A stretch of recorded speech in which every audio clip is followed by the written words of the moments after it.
Hello students. आज हम एक नया सब्जेक्ट शुरू कर रहे हैं, फंडामेंटल्स टू नेटवर्क एनालिसिस। आज का टॉपिक है और जो आपका सब्जेक्ट नेम है वो है नेटवर्क एनालिसिस एंड सिंथेसिस। तो आज ये इंट्रोडक्टरी लेक्चर है इस सब्जेक्ट का, that is network analysis and synthesis. इसमें हम लोग किसी भी नेटवर्क को, उसके फंडामेंटल्स क्या है, उसको कैसे डिज़ाइन करते हैं, उसको कैसे सिंथेसाइज करते हैं, ये सारी चीज़ें पढ़ेंगे। तो जैसे देखिए, जो फंडामेंटल्स होता है किसी भी नेटवर्क एनालिसिस का, वो ये होता है कि first we write fundamentals of network analysis. किसी भी नेटवर्क को अगर हमें एनालाइज करना है, कोई हमारे पास एग्जिस्टिंग नेटवर्क है, उसकी परफॉर्मेंस को एनालाइज करना है, उसमें कितनी वोल्टेज बह रहा है, कितना करंट है, क्या है, ये सारी चीज़ें। तो ये बहुत ही इंपॉर्टेंट सब्जेक्ट है आपके कंपटीशन पॉइंट ऑफ व्यू से भी, और आपके सेमेस्टर एग्जामिनेशन के पॉइंट ऑफ व्यू से, और ऑब्जेक्टिव टाइप एग्जामिनेशन जैसे गेट एटसेट्रा के लिए भी। तो आई होप कि आप इसको अच्छे से लेक्चर को फॉलो करते हुए पढ़िए, ताकि आपको ये सब्जेक्ट एकदम क्लियर हो जाए। तो देखिए, नेटवर्क एनालिसिस में क्या होता है कि अगर हम फंडामेंटल्स की बात करेंगे नेटवर्क एनालिसिस के, तो network analysis one of the most important branches of electrical engineering, and it can be considered as a basic building blocks of the analytical part of electrical engineering problems. इसमें क्या होता है कि Ohm's law और Kirchhoff's law are the direct method being utilised in the network analysis, and in applying these laws it is mostly convenient to perform network reduction in order to get an equivalent simplified network. तो इसमें basically हम क्या करते हैं, ohms law और Kirchhoff law, ये आप लोग पढ़ भी चुके होंगे और अभी हम लोग फिर से कवर करेंगे करेंगे इसको। ओम्स लॉ और किरचॉफ लॉ को यूज करके हम किसी भी नेटवर्क को एनालाइज करते हैं और कोशिश करते हैं कि उसको रिड्यूस करने के लिए, ताकि कोई भी कॉम्प्लेक्स नेटवर्क है तो वो रिड्यूस होके सिंप्लीफाइड नेटवर्क में कन्वर्ट हो जाए, ताकि उसको एनालाइज करना आसान रहता है। अब इसमें जो सबसे पहली चीज आती है वो ये आती है कि आपको लीनियर नेटवर्क क्या होते हैं उसके बारे में पता हो।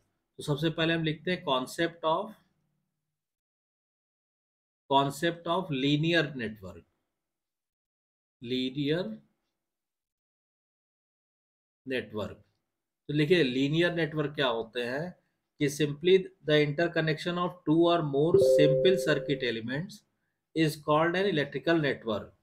मतलब दो या दो से ज्यादा सर्किट एलिमेंट्स को अगर आप इंटरकनेक्ट कर देंगे आपस में, तो वो एक इलेक्ट्रिकल नेटवर्क बन जाएगा। If the network contains at least one close path, it is known as electric circuit. ठीक है, तो पहली बात तो आपको इलेक्ट्रिक नेटवर्क और इलेक्ट्रिक सर्किट में डिफरेंस पता होना चाहिए कि देखिए, इलेक्ट्रिक नेटवर्क क्या होता है, जब भी आप दो या दो से ज़्यादा एलिमेंट्स को आपस में इंटरकनेक्ट करके बनाते हैं, तो वो कहलाता है इलेक्ट्रिकल नेटवर्क। और अगर उस इलेक्ट्रिकल नेटवर्क में कम से कम एक क्लोज्ड पाथ हो, if there exist a single minimum one closed path in any electrical network, then it will become electric circuit. पहली चीज तो ये आपको क्लियर होनी चाहिए कि इलेक्ट्रिक नेटवर्क में और सर्किट में क्या डिफरेंस है। तो इससे देखिए, इससे एक चीज ये भी निकल के आती है कि हर इलेक्ट्रिकल सर्किट तो इलेक्ट्रिकल नेटवर्क होगा, लेकिन वाइसा वर्सा ट्रू नहीं है।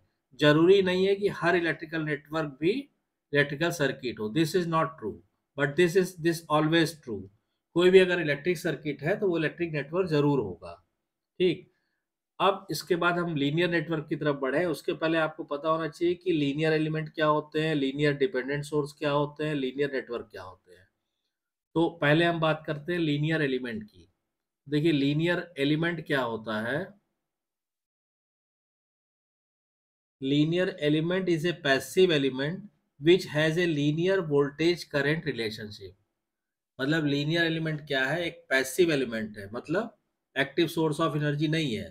That is a passive element जिसके अंदर वोल्टेज और करंट की जो रिलेशनशिप होती है वो लीनियर होती है, मतलब that is a straight line. जैसे मान लीजिए, अगर उसके लिए आपने कहा कि यहाँ वोल्टेज हम दिखा रहे हैं और यहाँ करंट दिखा रहे हैं, तो अगर आप ग्राफ प्लॉट करेंगे तो आपको स्ट्रेट लाइन मिलेगी, चाहे जिस स्लोप पे मिले उससे मतलब नहीं है, लेकिन there will always be a straight line. तो ऐसे एलिमेंट को हम लीनियर एलिमेंट कहते हैं। ठीक, ये पहली चीज हो गई। सेकंड आप आ जाइए, अगर हम बात करें लीनियर डिपेंडेंट सोर्स की, लीनियर डिपेंडेंट सोर्स, ठीक है, कि लीनियर डिपेंडेंट सोर्स क्या होता है। तो देखिए कोई भी सोर्स अगर आपका, a linear dependent source is a dependent current or voltage source whose output current or voltage is proportional only to the first power of some current or voltage variable in the circuit or to the sum of such quantities। मतलब सीधा सीधा आप ये समझ लीजिए कि linear dependent source क्या होगा कि इज ए डिपेंडेंट करंट और voltage source whose output current और वोल्टेज, मान लीजिए हमने कहा इसकी जो आउटपुट करंट है आई है, तो इसकी जो आउटपुट करंट होगी वो प्रोपोर्शनल होगी, मान लीजिए किसी और वोल्टेज से हमने कहा है या किसी और करंट से, मान लीजिए कोई और करंट है I1, तो इसके I1 के सिंगल पावर, यहाँ पे I1 की सिंगल पावर, मतलब ऐसा नहीं होगा कि I is proportional to I1 का स्क्वायर या I is proportional to I1 का क्यूब, ये नहीं होगा।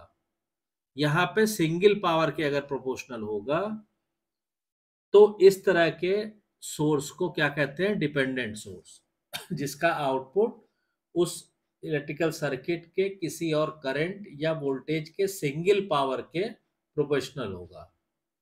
क्लियर? तो इस तरह के सोर्स को, और चूंकि वो उस पर डिपेंड करता है इसलिए डिपेंडेंट सोर्स कहलाता है, उसको लीनियर डिपेंडेंट सोर्स कहते हैं। अब इसके बाद हम लोग बात करते हैं लीनियर नेटवर्क की। तो लीनियर नेटवर्क क्या होता है कि देखिए, थर्ड हो गया आपका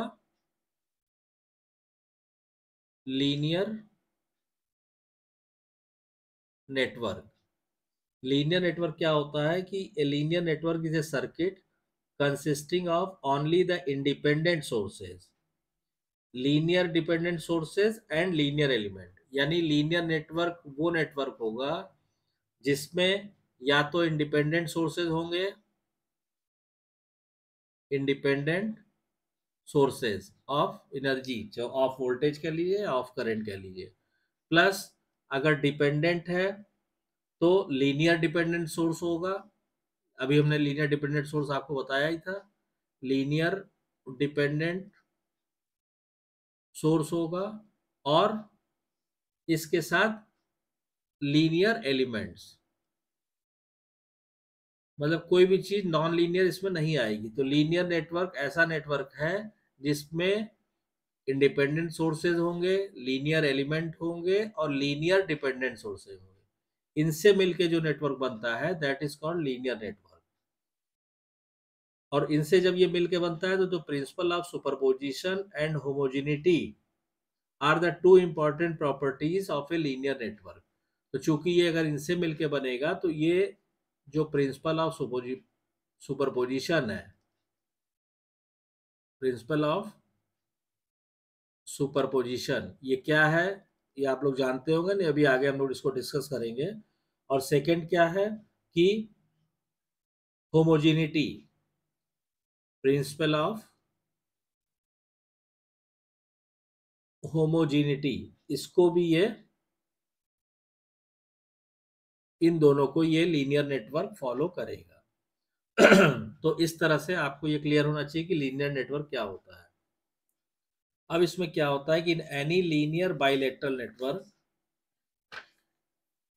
containing several sources, the current through or voltage across any element is equal to the algebraic sum of all the individual currents flowing or voltages across the elements caused by separate independent sources acting alone, with all other independent ideal voltage sources replaced by short circuit and all other independent ideal current sources replaced by open circuit. तो इसमें क्या होता है कि जितने भी आपके ideal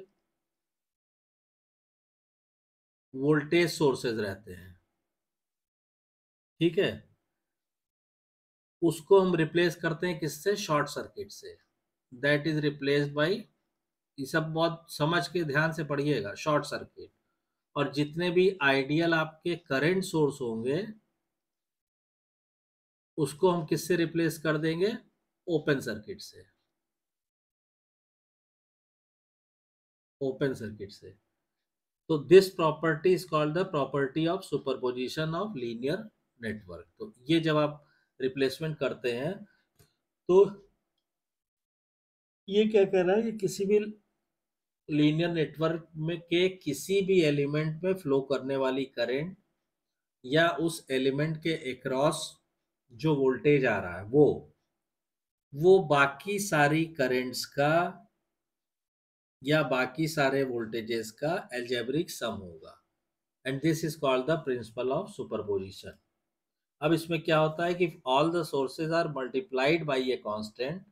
अगर मान लीजिए जब बाकी जितने भी सोर्सेज हैं उनको हमने एक कांस्टेंट से मल्टीप्लाई कर दिया तो जो आउटपुट आएगा वो भी that will be gets multiplied by the same constant. मतलब कहने का ये हुआ, सपोज कीजिए हमने किसी एलिमेंट, मान लीजिए कोई एलिमेंट ए है, उसके अक्रॉस हमने वोल्टेज लिया वी। वी बराबर मान लीजिए V1 minus V2 plus V3 है। ठीक। अब हमने क्या किया कि V1 V2 V3 में मल्टीप्लाइड बाई 3 कर दिया। तो यानी इसको हम लिखे 3V1 minus 3V2 plus 3V3। तो ये जो वैल्यू है ये भी मल्टीप्लाइड बाई 3 हो जाएगी। That will be automatically gets multiply by the same factor. ठीक। तो ये प्रॉपर्टीज होती हैं लीनियर नेटवर्क की। तो आई होप कि आपको ये कॉन्सेप्ट क्लियर हो गया होगा कि लीनियर नेटवर्क क्या होता है। ठीक है। और कोई डाउट्स या कंफ्यूजन है, इसको एकदम कॉन्सेप्ट क्लियर करते चलिए। हम लोग एकदम बेसिक से शुरू करेंगे इसको। और कहीं पे भी कोई भी अगर कंफ्यूजन रह जाता है तुरंत आप जो है उसको अपने डाउट्स को कमेंट लाइन में लिखिए, उसको डाउट्स क्लियर करते चलिए, ताकि आगे जब हम लोग डीप में प्रॉब्लम्स करनी शुरू करेंगे तो किसी भी तरह की कोई प्रॉब्लम आपको फेस ना करना पड़े। तो आई होप आपको वीडियो कंटेंट पसंद आया होगा। अगर वीडियो कंटेंट पसंद आया तो प्लीज़ वीडियो को शेयर कीजिए, लाइक कीजिए, चैनल को सब्सक्राइब कीजिए और नोटिफिकेशन बेल को ऑन कर दीजिए ताकि नेक्स्ट वीडियो की इन्फॉर्मेशन आपको टाइम से मिल सके। Thank you.